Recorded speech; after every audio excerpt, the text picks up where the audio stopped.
Hello everyone, welcome to Pathways for Preventing War and Promoting Peace, a conversation with young people on 5 different continents. We're so happy to have you join us here today.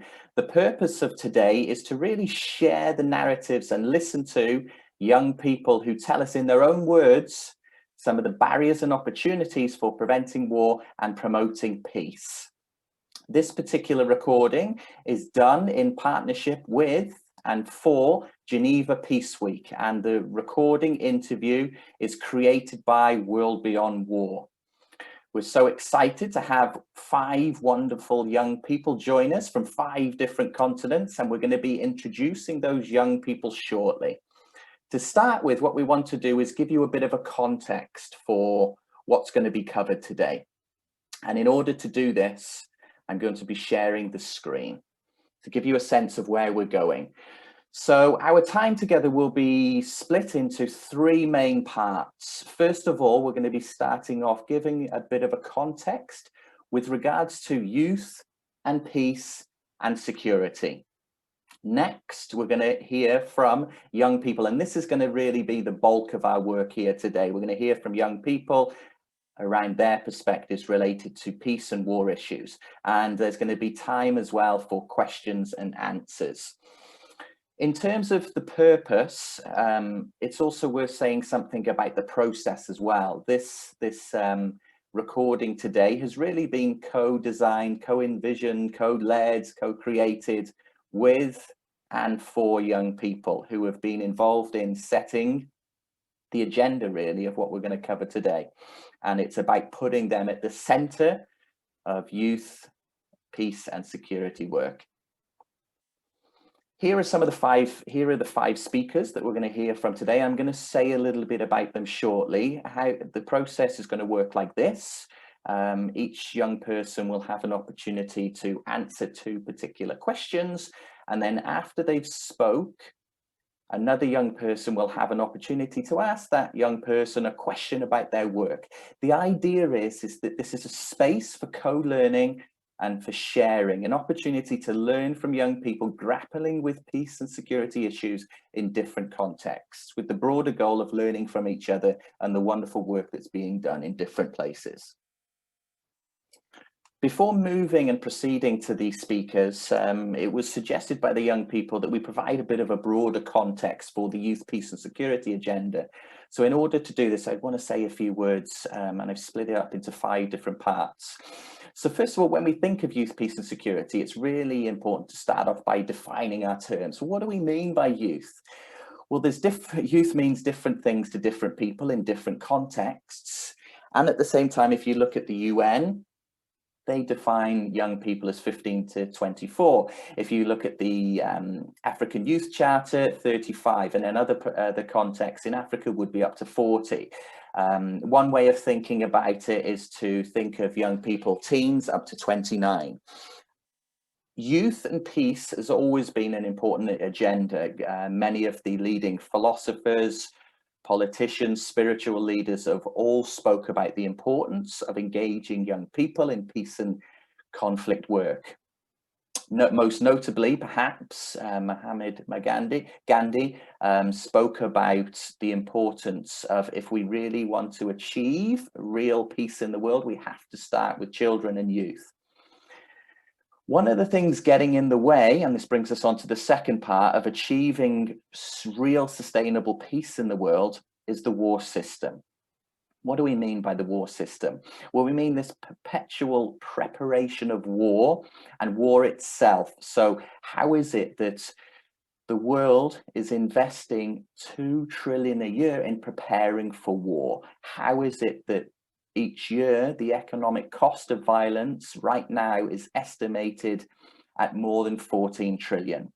When alongside that, it's estimated that it would cost 30 billion to end starvation on the planet and end hunger, and 11 billion to give everybody around the world access to clean drinking water.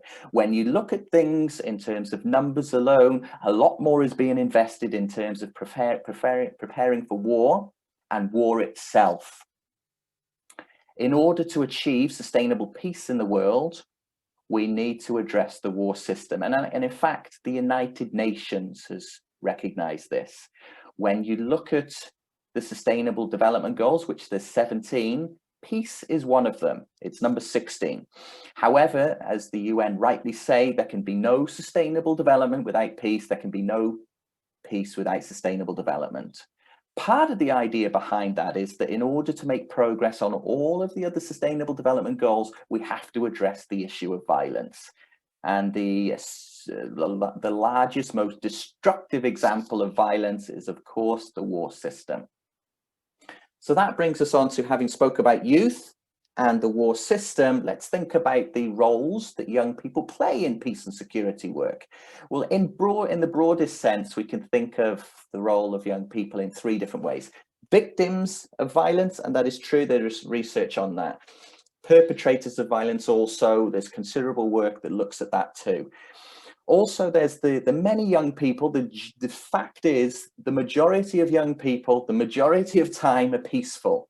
So it's an issue. The fact of too much attention, has been argued, goes to focusing on, let's say, the young people as problems or troublemakers, rather than the positive role that young people can play. And this brings us on to the 4th role, the role of young people as peace builders. We know a lot less about the role of young people as peace builders, and we need to hear about their role that they're playing in trying to bring about more peace in the world. The good news is that this has been recognized. Over the last 5 years in particular, there's been 3 new resolutions brought out which broadly look at and make the case for every government around the world needs to step up their game with regards to meaningfully including young people in peace and security decision-making, planning and action. Finally, however, there's gaps that exist. We know that more investment's needed. We know that young people are still not being included as they could be. And we know that there's definite room for more partnership work to be taking place. And that's in particular looking at intergenerational work between young people and adults. So hopefully that provides a little bit of a context for the discussion that's to follow. What's going to happen now is that young people will be speaking in turn on these 2 questions. Question 1, what do you believe are the main barriers and opportunities for building and sustaining peace in your context? And 2, what steps do you believe can be taken to move us toward a world beyond war?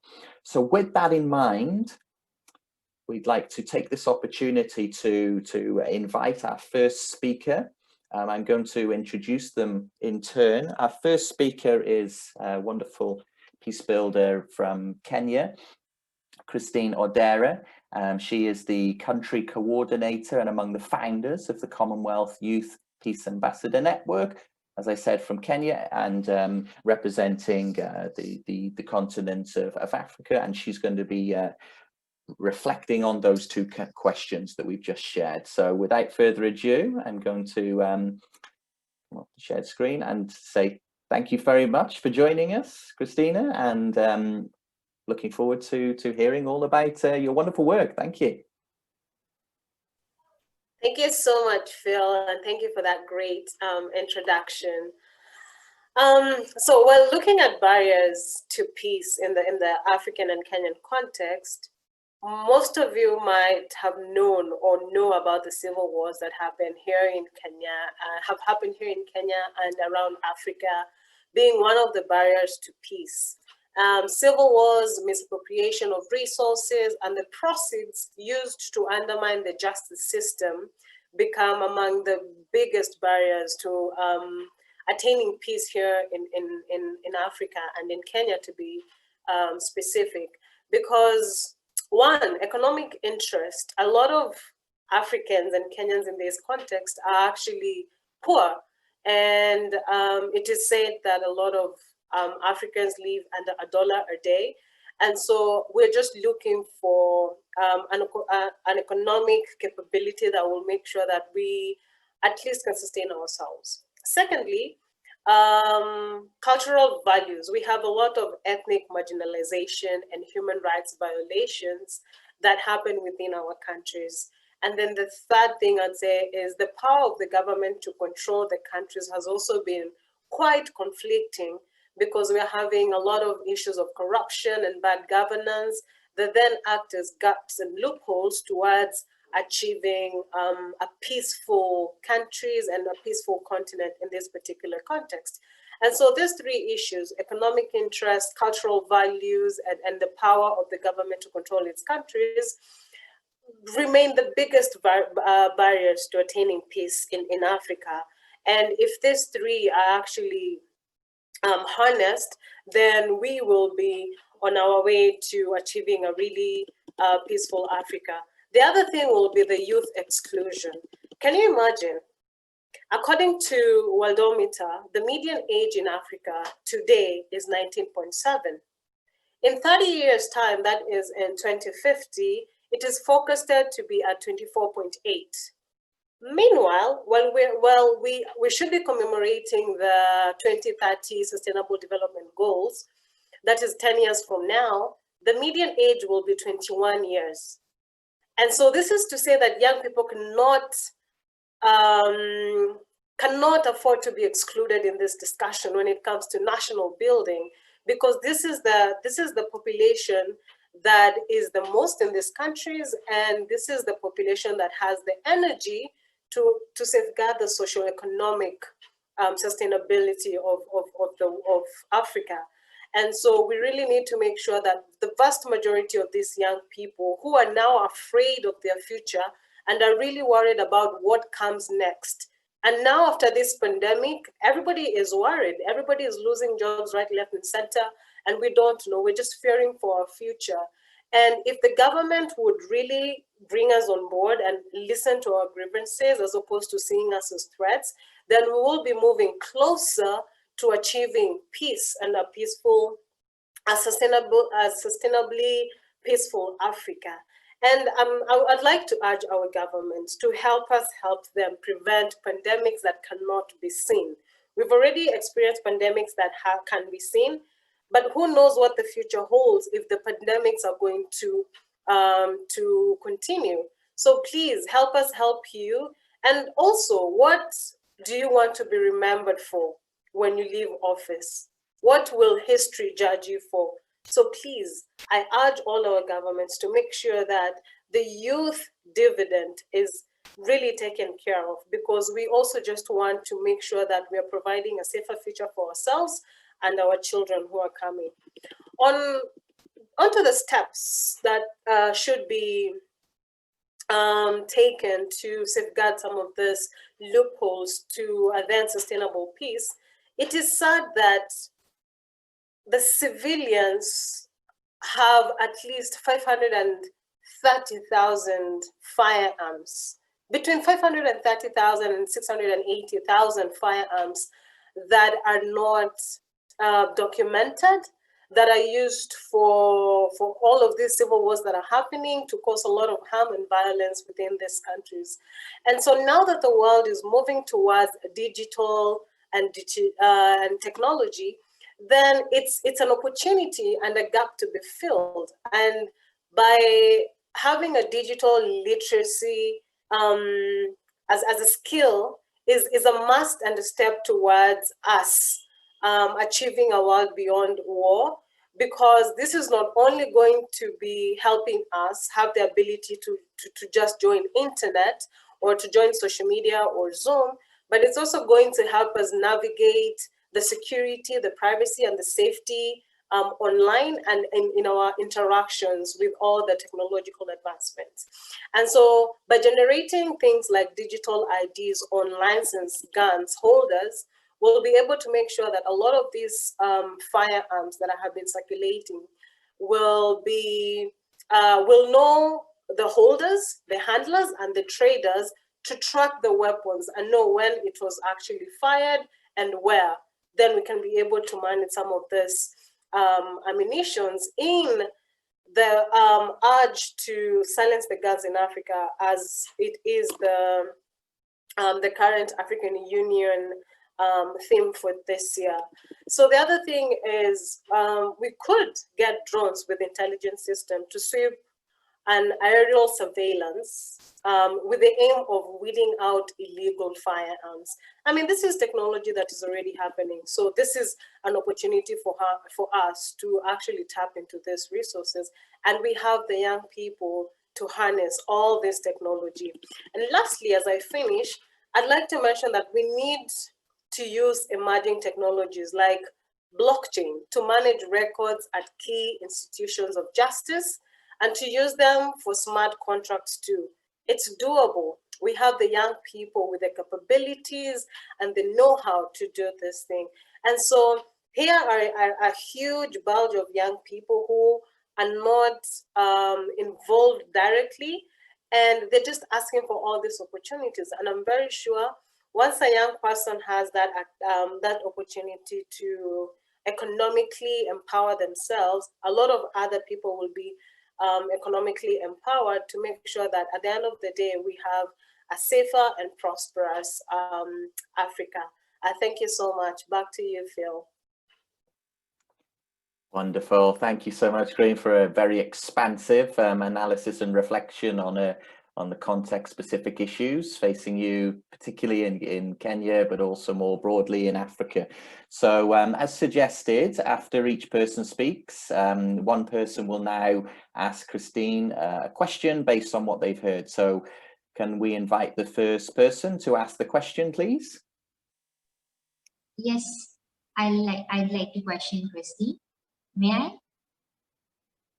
Cool. Yes, please. So, yeah, great, Christine, great. So my question to you is there any initiative taken by government or the local leaders in Africa to engage youth in peace building activities?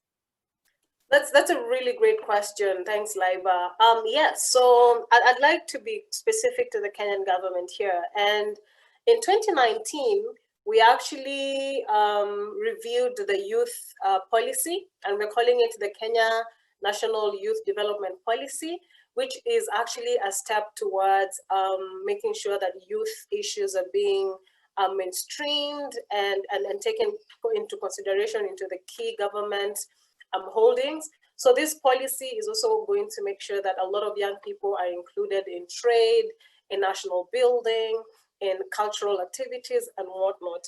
And the other thing we saw, especially within this pandemic, is the government actually had some funds to make sure that people in music and arts and in the entertainment industry were actually given some funds to help people just come out of the trauma that was happening with the pandemic.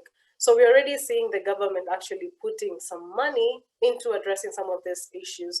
And the other thing is within the education curriculum, we are having a lot of secondary schools having drama festivals. And these drama festivals, some of the skits that are showcased actually depict what is happening within society.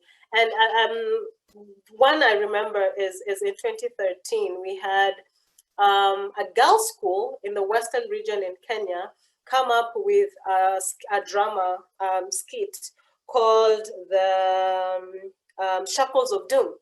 And Shackles of Doom was actually speaking about the recently found oil in the northern part of Kenya in a place called Turkana. However, the drama was depicting a lot of tribal, ethnic biases. And so the education system was like, no, we're going to disqualify this school because it is depicting a bad picture of what is happening to the country.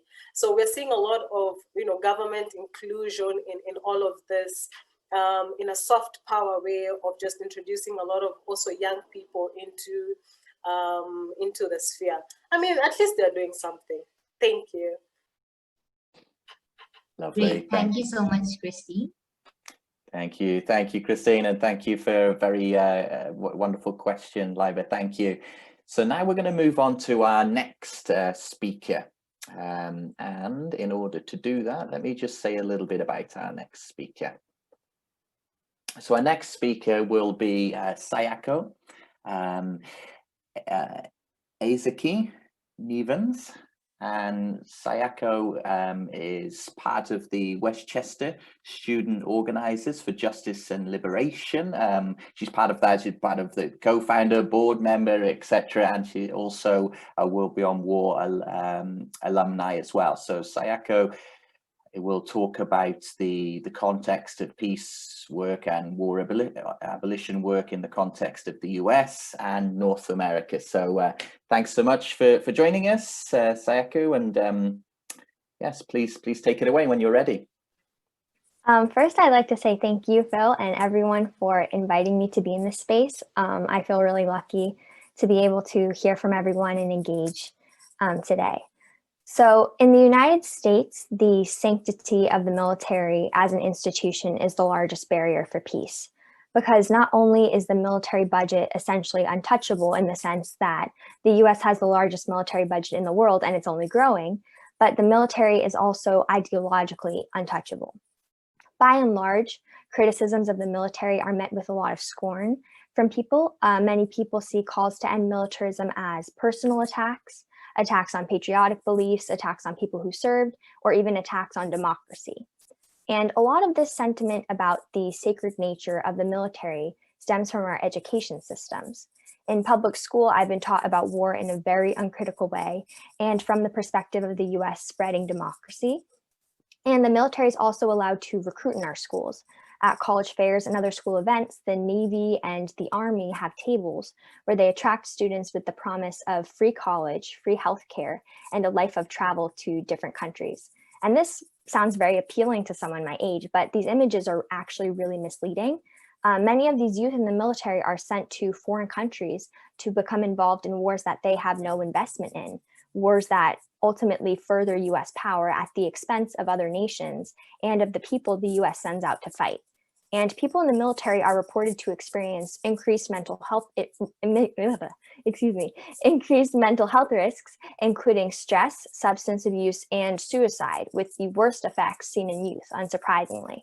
And despite these horrors, the youth are constantly presented with positive images of the US military. So it makes a lot of sense that as a society, we aren't critical of militarism.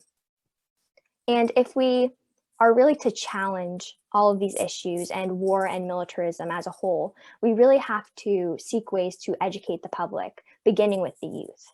And for me, the presentation of true narratives demonstrating the impacts of war, how it separates families, devastates the environment, and in the US is a product of historic imperialism, has been really eye-opening. And I really think it can be eye-opening for many other people my age too. So a group of my peers and I are working to change the history curriculum in our school that perpetuates idealistic notions of the US military and presents students with whitewashed colonized narratives as a whole. Our school district, I would say, is definitely more responsive to student demands than others in our area, and our administration has agreed to create a student curriculum committee where students will discuss their suggestions for our school curriculum.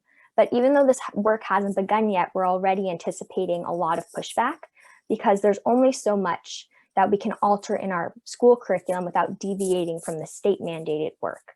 And so in order to combat this issue, some tactics that we can use are bringing in speakers, like a Worlds Beyond War chapter leader, for example, or asking the school to implement anti-racism workshops.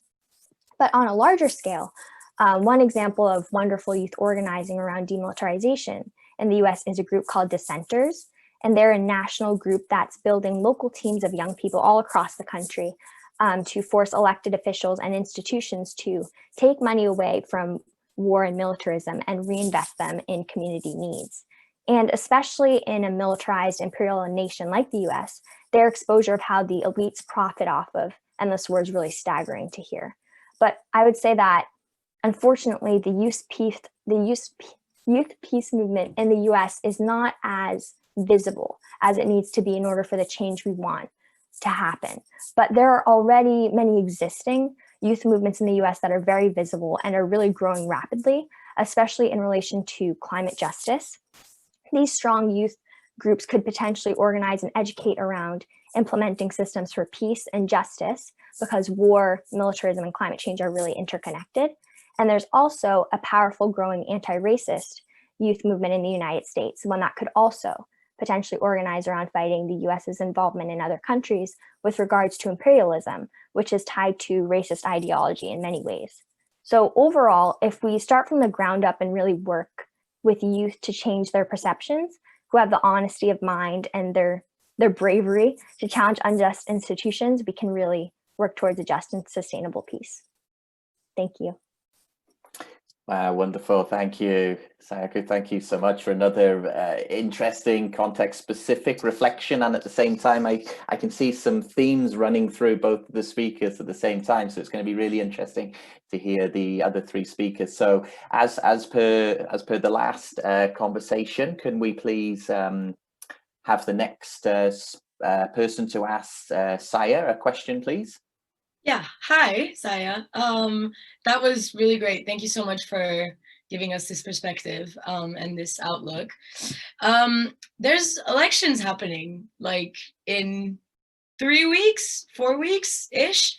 How do you, and obviously, I mean, in any case, like elections always have a consequential effect on like policies afterwards anyway. But with this particular one, like, how do you think that the results are going to affect your work and your campaigning? If either one wins. Thank you, Melina. That's a really good question.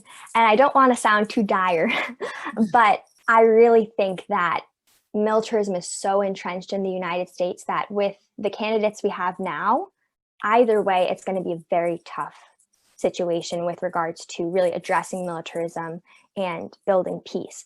I will say that if Biden is in office, he's gotten a lot of pressure from the left already, and I think he will be much easier to push to address some issues with militarism. He has really campaigned on how he does not intend to defund the police, which is tied to militarism, and he has made no indication that he will be interested in defunding the military in any way as well. So I really think the work with youth and with organizers on the ground needs to continue, because we need to kind of find any way we can, any way in with the government to really challenge these institutions. Either way, I think it's going to be very difficult, but we'll keep up the fight. Yeah. Godspeed. You got this. And thank you for the answer. Thank you. Great question, Melina. Thank you. And wonderful, honest response that kind of gets us squared away with the challenges that we face. But that is the kind of reality check that we need, right? To be real with the situation and the challenges that we face moving ahead. So thank you for that. Two wonderful speakers. So let's look next at who's going to be speaking next. And our third speaker is Alejandra Rodriguez. So Alejandra is from Colombia, and she's part of the Rotaract for Peace and Voces, Líderes, Colombia Foundation, and she's based in Colombia, and she's going to be reflecting on the issues and the questions that were posed related to Colombia and perhaps more broadly related to South America. So thanks for joining us, Alejandra, and please take it away. Hello to everyone. It's my pleasure to be here with all of you. It's really interesting to hear you and know your points of view. So answering the questions, in my point of view, the biggest barrier we have in South America is inequality in every sense. There are no guarantees for free education, basic needs covered, among other things. So in Colombia in particular, we come from more than 50 years of violence in a civil war between the government and illegal groups, which has affected all citizens. With the peace agreement signed 4 years ago, new opportunities have opened up to live in an environment of peace. However, the current government has lowered the budget for this, increased the budget for the military, and the purchase of arms for the police.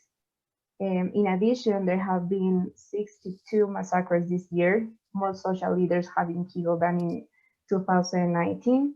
And in the social protests, there have been strong confrontation between citizens and the police. So they are looking for a reform to regulate these protests, which puts people's rights at risk. With all of this scenario, as a young woman, I must say that I'm afraid of what might happen. My role as a peace builder is very complex in a country where you are singled out for opinion, and yet I think I have a lot of hope that something positive will happen. Therefore, I would like to highlight three important points from what has been happening lately. First of all, I think despite the fact that it is a divided society, I see many young people and the general population united fighting in different ways to promote the culture of peace, to fight for their rights, and to make themselves heard. There is a population that is awake to what is happening, and this generates more and more empathy. Second, I think a sustainable process have been opened or strengthened in working communities. Among Colombians themselves, we are generating projects that are not financed by the government, generate positive impacts. Third, it is important to understand that now, thanks to the signing of the peace agreement, Colombia has the eyes of the international community, and everything that has been hiding is coming to light, and we are learning our true history. To put in another way, the international community is generating pressure to the government to comply with the peace agreement. So I think this involves a number of steps that are important to keep in mind. First, I need to study our history and also study the best ways to build a culture of peace in our countries. The best strategies are those that are adapted to our context and respond to our needs. Then I believe that spaces for dialogue and reflection must be generated where there is a special moment to create solutions and involve the entire community, including experts and social leaders. When this is done, we as young people are in charge to create, maintain, and replicate this culture of peace. So it is important that we learn and develop tools that allow us to work integrally and leave violence aside. To do this, we need strategic alliances, and the international community can be a great help in achieving our goals. But without a doubt, the most important thing for me is to develop, with all that was said before, empathy, reconciliation, forgiveness, a new way of understanding reality beyond word, and a sense of respect for myself and others. So I have to emphasize one fact, and is that in the United Nations Development Program and the United Nations Volunteer Program here in Colombia, through the project Youth Volunteering for Peace, held the first meeting for the exchange of youth experience in 2017, which has resolved some important points about how young people could be more involved in this process around the country. Although I couldn't be there, I found this point really interesting, and I want to share with all of you. First of all, it's important to have training schools of political leadership and citizens participation for young people. Also, it's important generate spaces for participation. It's really necessary to be heard and to hear young people. We have to create opportunities for youth employment and self-employment. Also recognize the work of young people, because as I said before, we have a lot of projects going on and it's important to recognize them. Also investing in peace and security research focused on youth, because we are being threatened by some groups, and it's important to keep going on these projects. Also, we have to include contextualized and flexible models in educational training. These include that none of us has been studied like in a formal way the peace building, but also in an informal way, and it's important to recognize it. And also we have to have a state accompaniment in all of what I said. So those were my points, and thank you so much. Wonderful. Thank you so much, Alejandra. So as per before, who would like to ask Alejandra a question this time? I will. Great presentation, Alejandra. And we share that inequality issue even here in Kenya. So I hear you. I hear your grievances, and oh my gosh, I hope we could collaborate and just see how to then bring that synergy between South America and Africa together. But my question would be, to what extent have young people, being the resilient population in Colombia and South America, been able to come together to organize themselves to address some of these inequality issues? Okay, I think the role of young people here in Colombia has been really important because we are organized. We have a really strong student movement here in Colombia. So that is really important because we are who protest in the streets. We are who, I don't know, put in the table these topics for the government. I mean, we are not afraid to say the things that have to say, and that is really important. Maybe we as young people don't understand how world works, and that is really fine because we are not afraid to say the truth.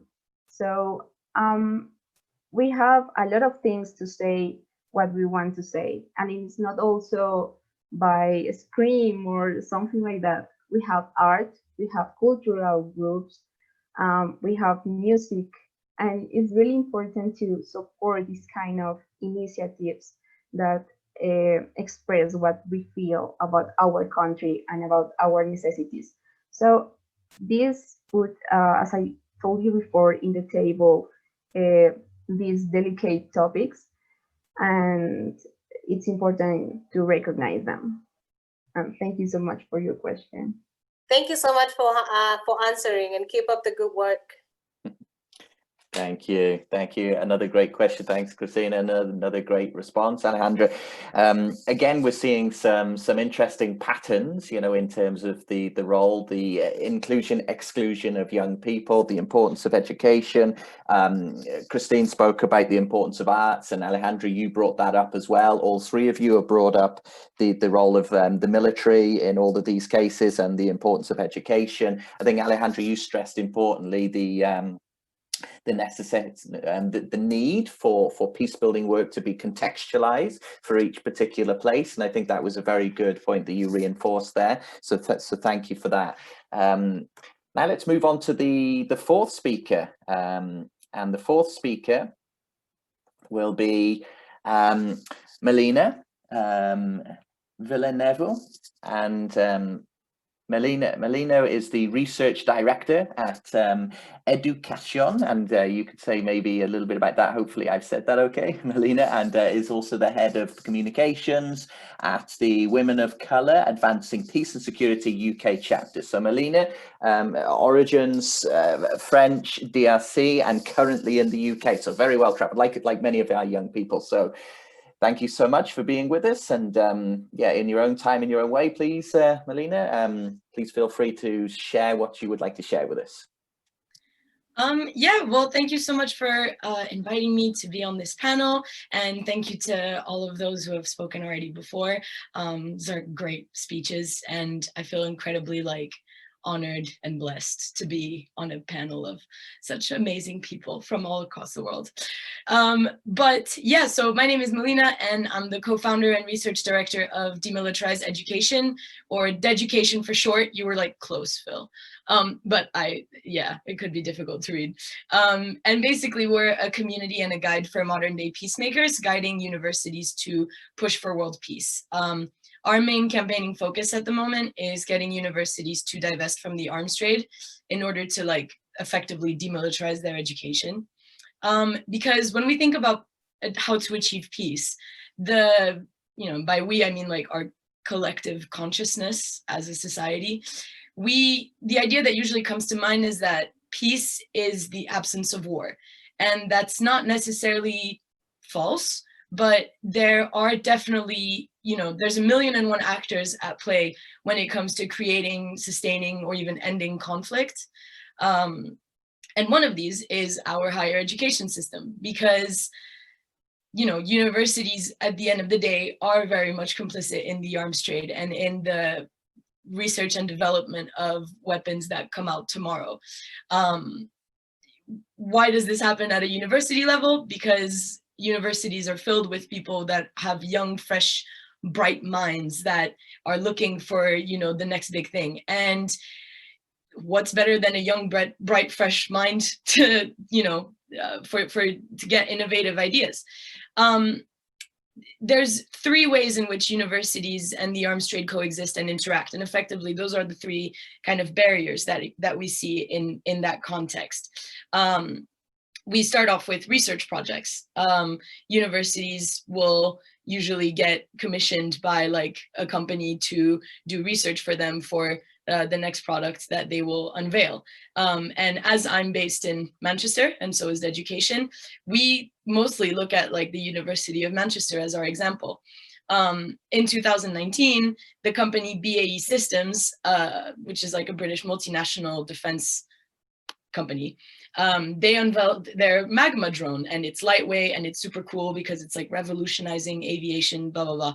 And on their website, they very proudly say that, you know, Magma is a great example of how collaborating with bright minds at British universities can deliver groundbreaking research and innovation. Our partnership with the University of Manchester has identified cutting-edge technology, in this case, flap-free flight, and turned what began as a feasibility study into a proven capability in just a number of months. So you won't find that on the university's website because that doesn't look good, but you will definitely find it on the company's website because that looks really great because they're, yeah. And so, you know, they clearly recognize that themselves, and the research and development aspect of arms manufacturing would be heavily stunted if it weren't for universities. The problem isn't necessarily that this research happens, it's more that they were fed the idea that this is only to be used in like civilian settings, when we know that it could easily be then turned into like militarized products, essentially weapons. You know, my question is always like, do these students know that they have a helping hand in creating the next generation of weapons? If they are fully aware, like, is this something that they really want to like continue working on, or is it just that they're being funneled into that direction? The second barrier that we see, which goes from like this research stuff to this second barrier, is the fact that you know, you'll have your engineering students that will be funneled into, again, like graduate schemes that they can't really say no to. Because you finish university, you're in debt, you're in a job market that is basically dry, and you have this company that's now telling you like, you have all the skills that we need, here's this really amazing salary, and obviously this is a really great opportunity for your career. Not many people have the luxury to refuse that. And the same way that Sayako was saying that at college fairs they have Army recruitment, they also have these arms companies at career fairs at the university that will, same thing, sell an idea of like, you're working on really exciting new projects every day, blah, blah, blah, it's gonna be really great. When in reality, they become a cog in the entire military industrial complex and everything that essentially fuels war today. And you know, when a university like Manchester promotes these companies and this industry to their students as viable, they're actually going against their very own ethics and their socially responsible policies. Because yeah, there's no conflict without the arms industry, like, period.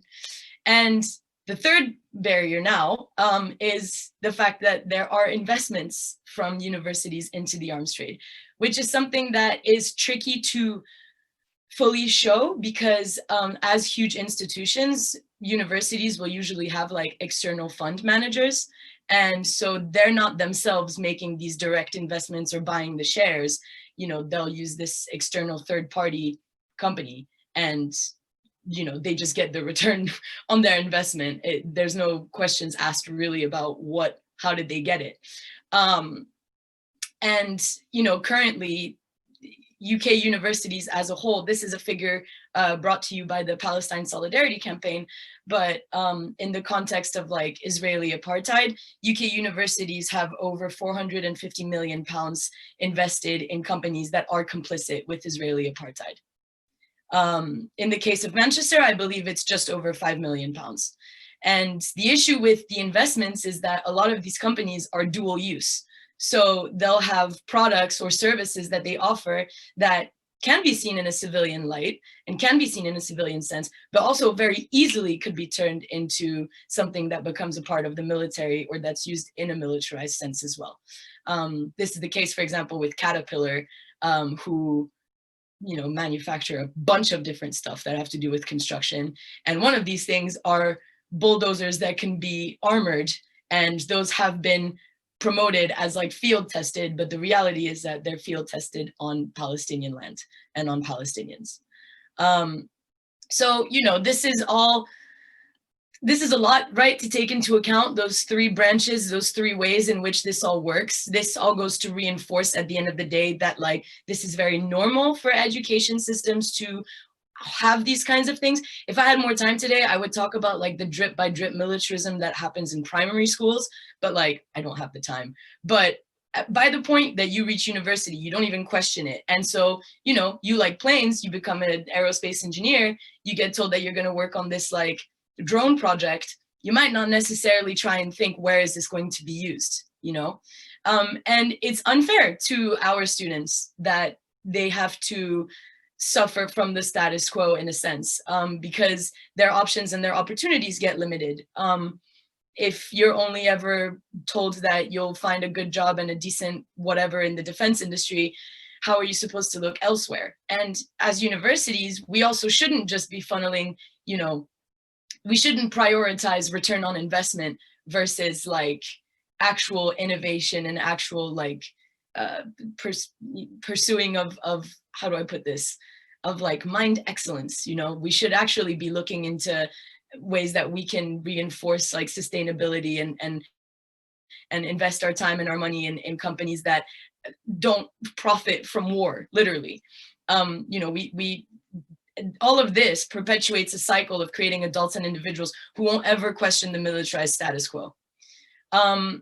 So where do we go from here? Because it's kind of scary. How do we exert our influence and our power? Because at the end of the day, like, we are the future, we're the leaders of tomorrow, we're the future CEOs, we are the future, right? And so we have a voice and a power to do this.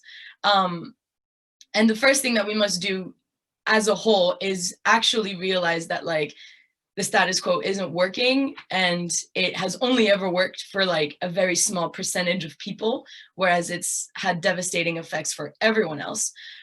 We cannot keep funneling money and students into an industry that, like, one, is extremely polluting, as Sayako was saying, that two, perpetuates war and has a helping hand in creating refugees and refugee crises.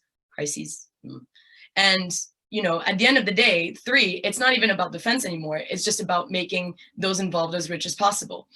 We need to recognize the intersectionality of all of our issues. One thing that I've picked up from everyone speaking today is the fact that, yeah, there's common themes that run through them, because I strongly believe that the arms trade is the root of all of this.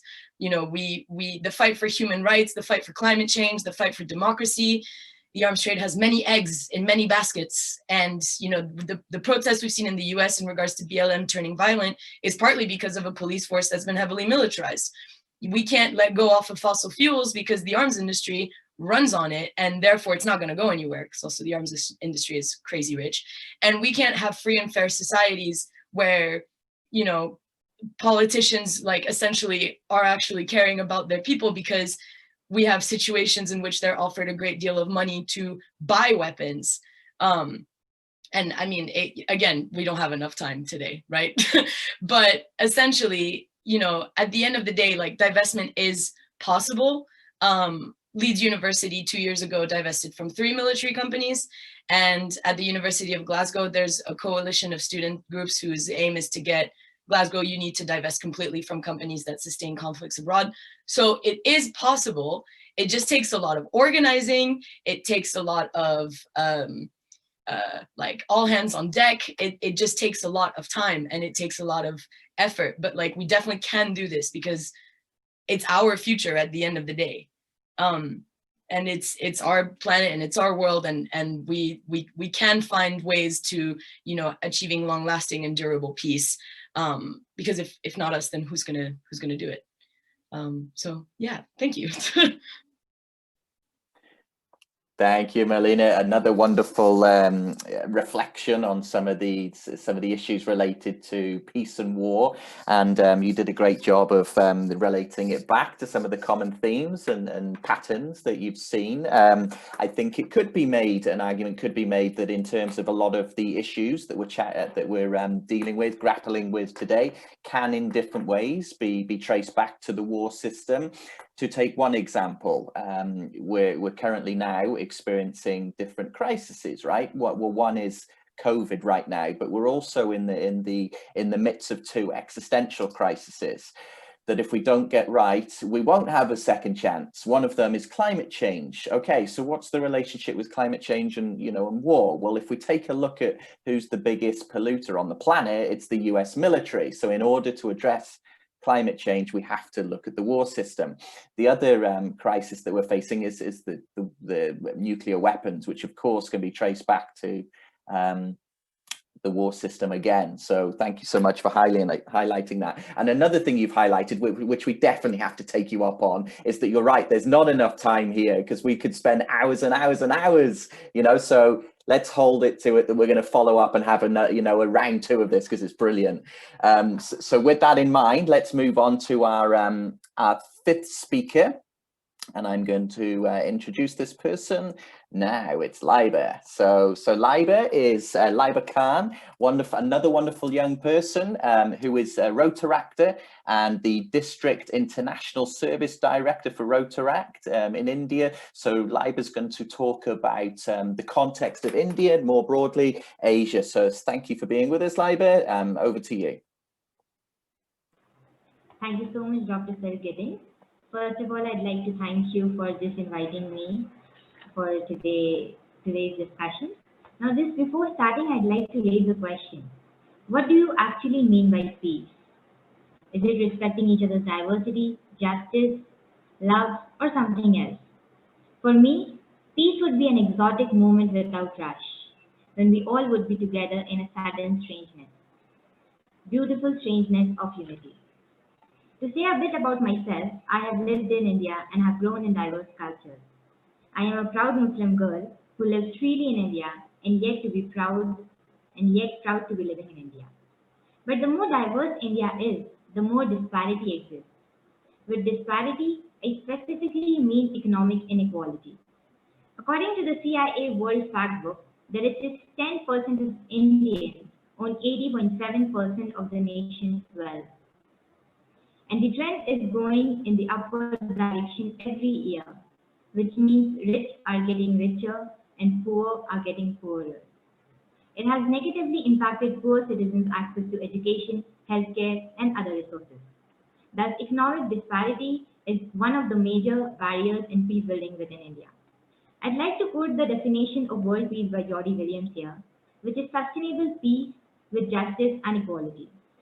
It is the sustainable peace in which majority of people on this planet have access to enough resources to live a dignified life, where people can have access to education and healthcare. But how does this make sense?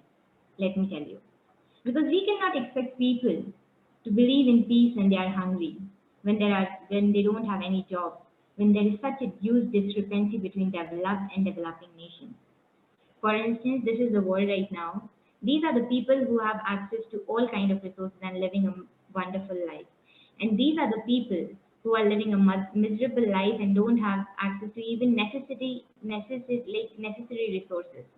Our aim is to lessen this gap of unequal division of resources. Okay, so this is about India. Now moving forward, I am a Rotaractor and I feel wonderful to be called as one. Let me share a small story about from my Rotaract journey until now. It was my first district international service project.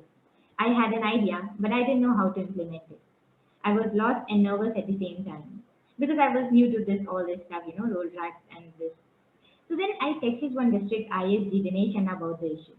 And you won't believe that he guided me throughout the project. The project was a decent success because of the bonding I have made with people in Rotaract. I feel human relationships are not formed on conditions of boundaries and politics. They are formed because you just feel that deeper connections with someone's joy, someone's suffering. This is what Rotaract does. It helps in building long-term human relationships through service. It has helped me to form long-term connections rooted in love, fun, and care. Now I call all of them my annas, which means my elder brothers. So to summarize everything, in my opinion, to attain world peace, we have to kill the seed of ego, communalism, inferiority complex, discrepancy in resources, and sow the seed of peace within each other's hearts. We have to engage youth in peace building activities. We have to start forgiving each other. Ultimately, when the power of love overcomes the love of power, the world will know peace. Thank you so much. Wow.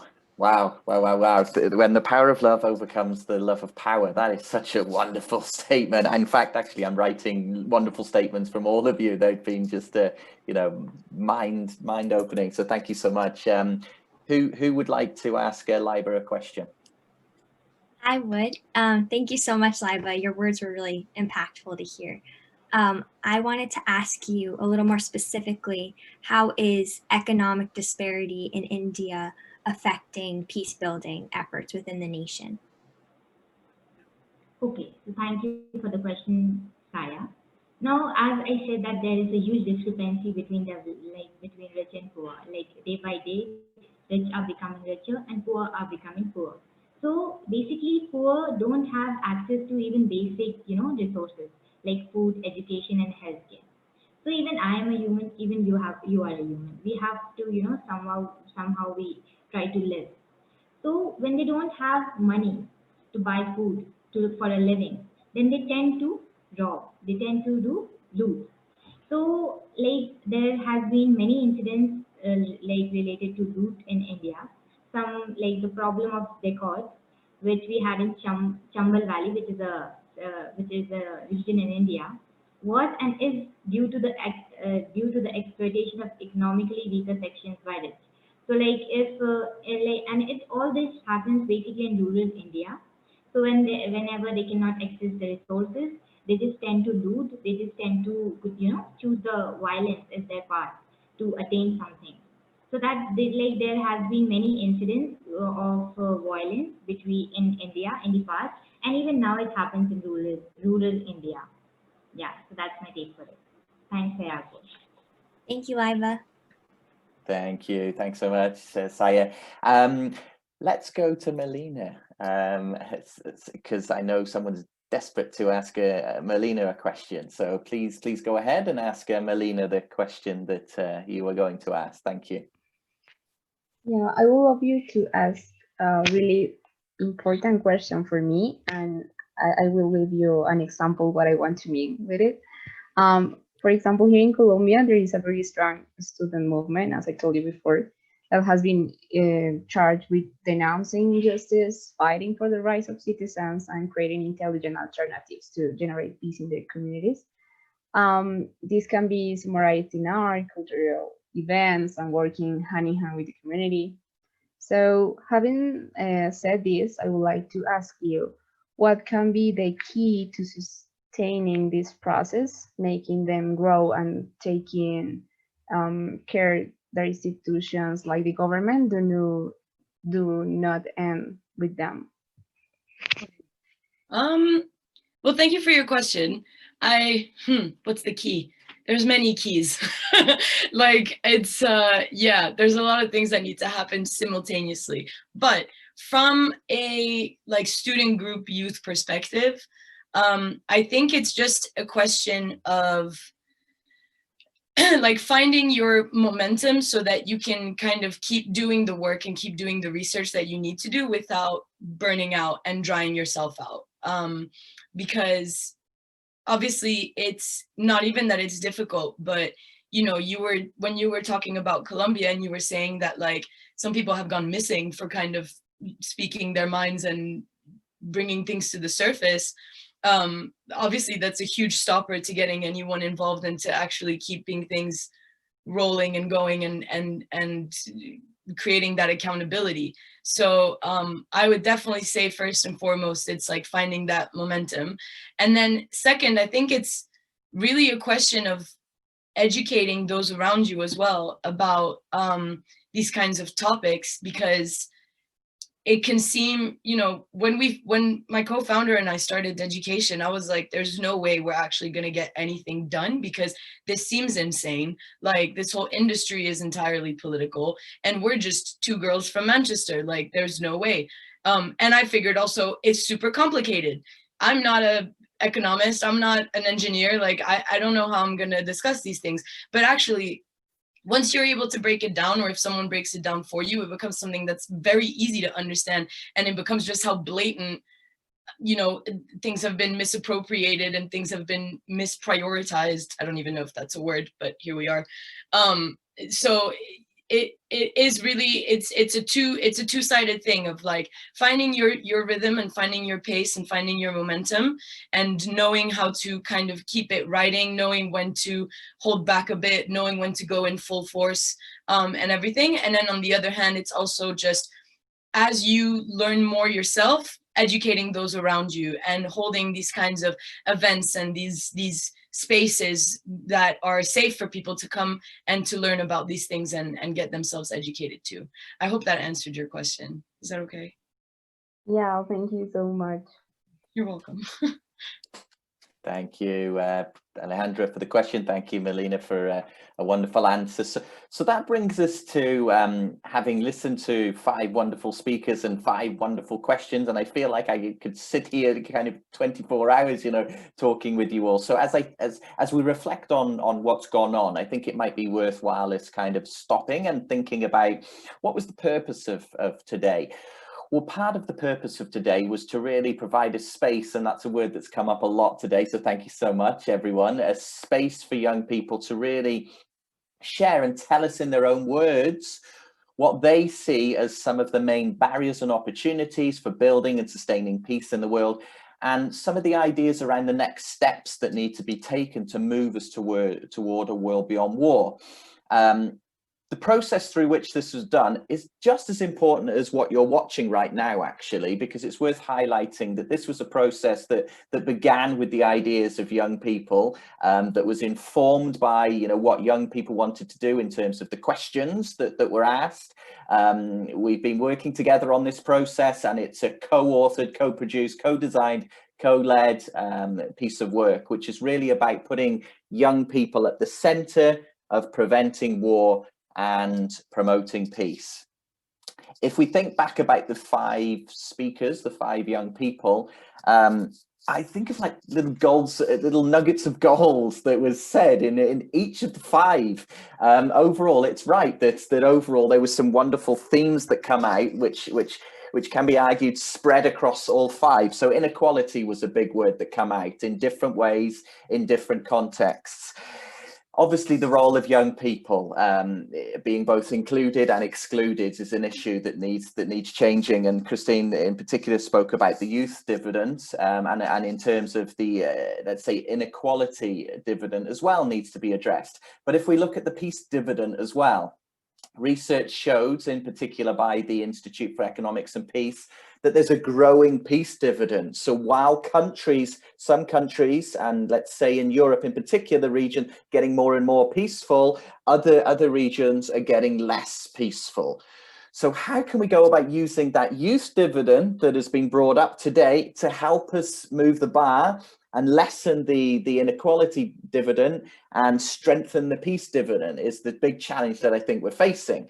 In terms of each of the 5, there were some wonderful things brought up. So Christine again spoke about arms being, you know, one of the major barriers. One of the nuggets that come out there was this idea of help us help you, which is completely true.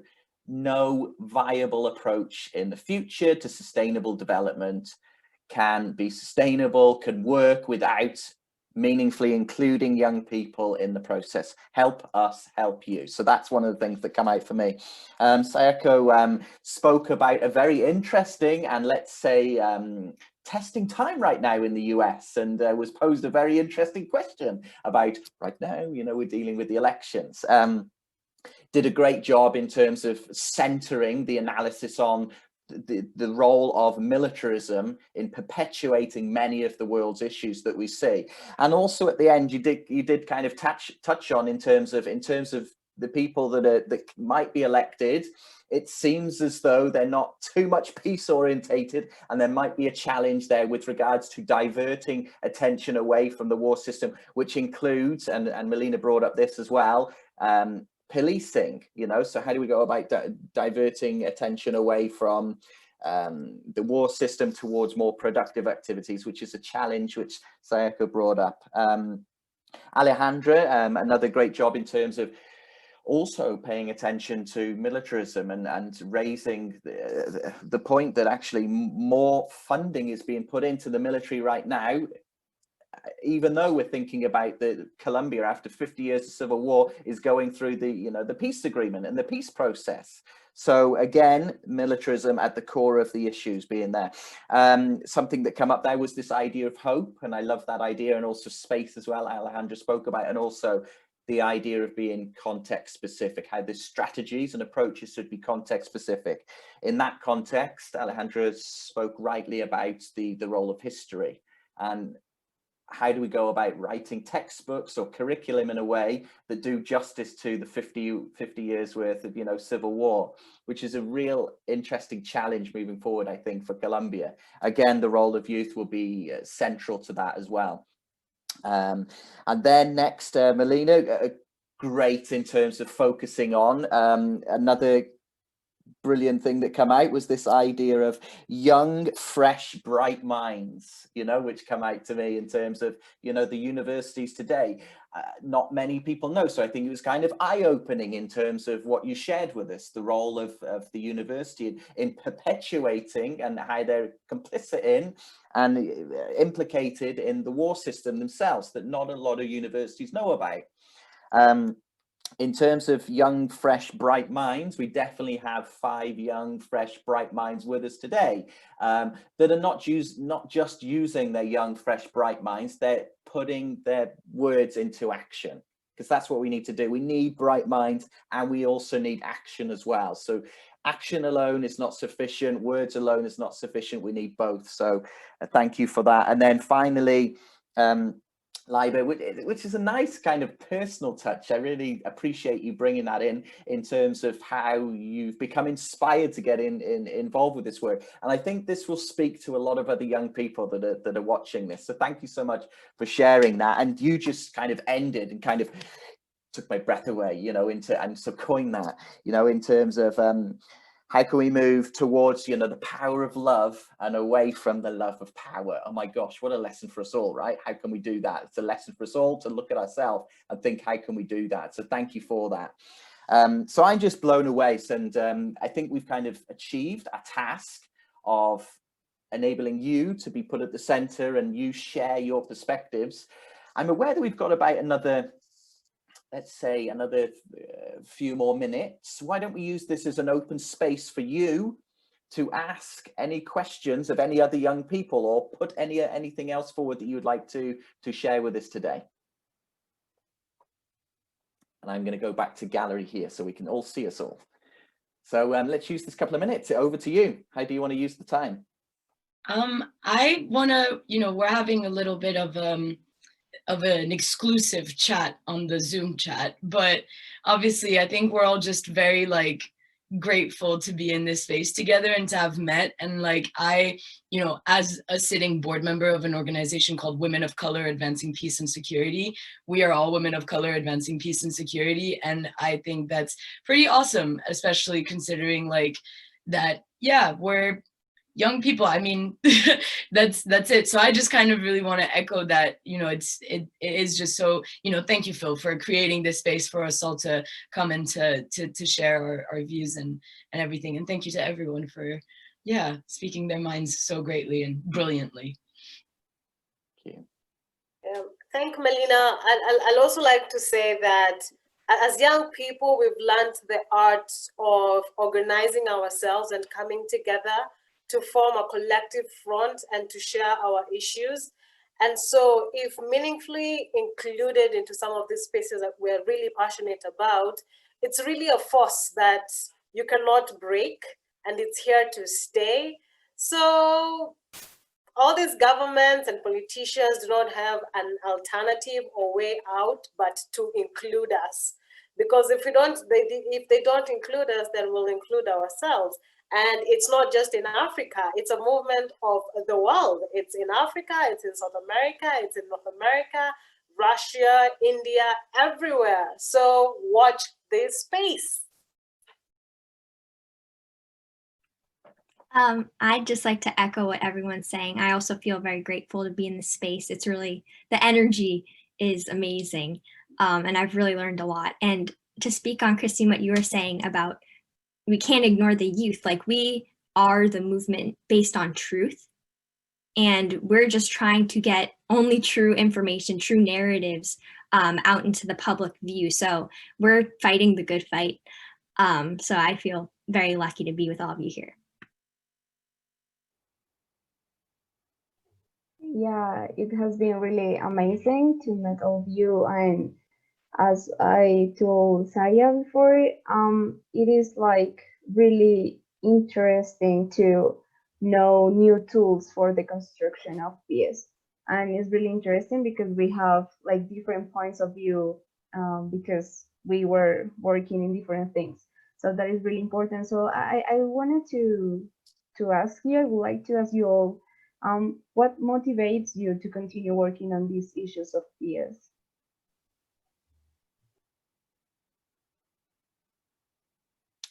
I think it's a wonderful question. Why don't we go to Liber, and if you answer that one first, Liber, maybe, and say anything else that you wanted to say, then we can take it in turns to for each person again to respond. Sure. First of all, I'd like to thank Dr. Silkity for organizing such a good thing. I am the youngest of all, I guess. And I think so much, good. I got to learn so much from all of you. You all were so much inspiring, and you already do a lot in your lane, and it's really inspiring. And thank you so much. It was really great to hear from you all. Now, the question was, what motivates us to work towards it, towards peace, right? So for me, whatever things we are facing, so it's whatever we said, we somewhere faced it in our life, in our past, and we don't want our future generation to face it. So that's the one thing I would say, that if I face it, and now I guess the youth has that power, like before people weren't so blind to fight for their rights. But now the youth, what I see, the youth is becoming more, outrageous. They are more, open to their thoughts. They wanted their rights to be fulfilled. And if they aren't, then they just speak out. And that's the one best thing which has come. Like youth is crossing all the boundaries, and we are just fighting for our lives. And that there is nothing wrong in that. So yeah, that's my take on it.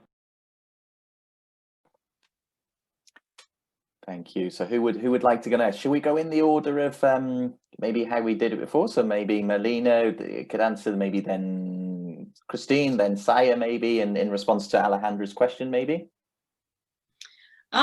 Yeah, motivation is obviously like a fundamental piece to doing what we do.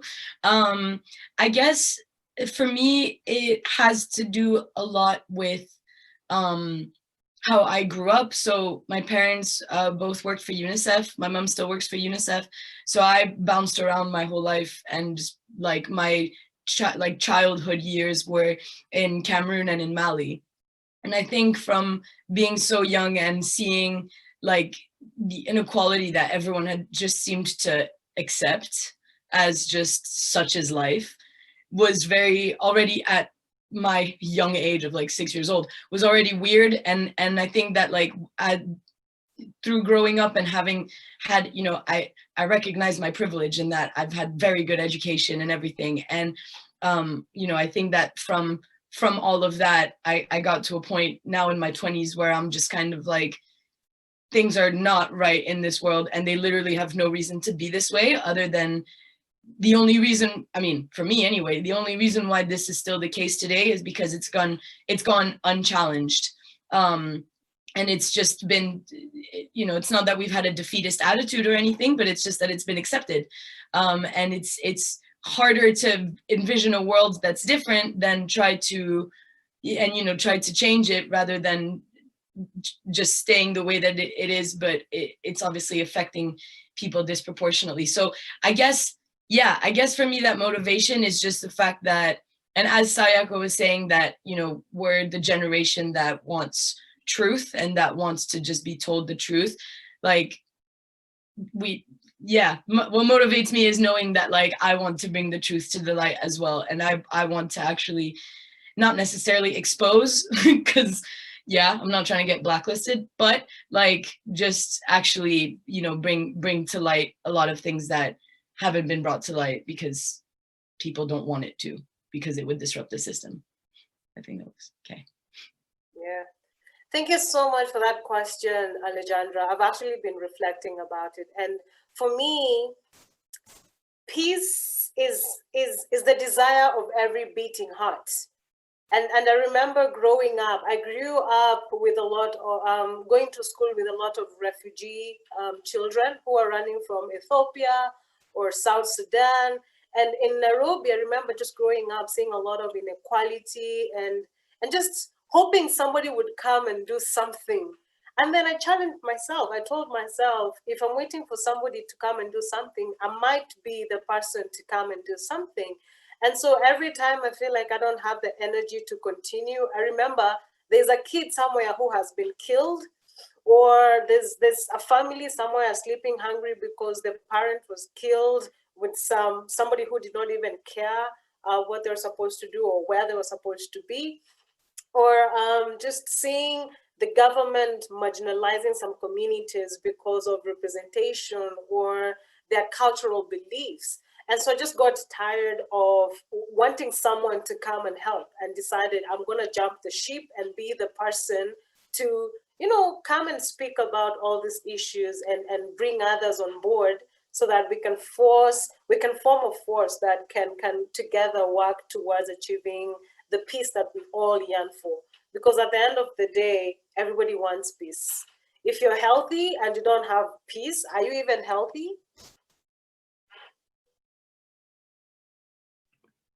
Thank you again, Alejandra, for that question. Kind of a little bit from what everyone has been saying. I think for me, I've come from a place of great privilege in my life, in the sense that I'm largely untouched by the impacts of war as someone living in the United States, even though the US military is the largest military in the world, and it's inflicting all of this pain and destruction all across the world. So I think for me, my path began in my interest in climate justice.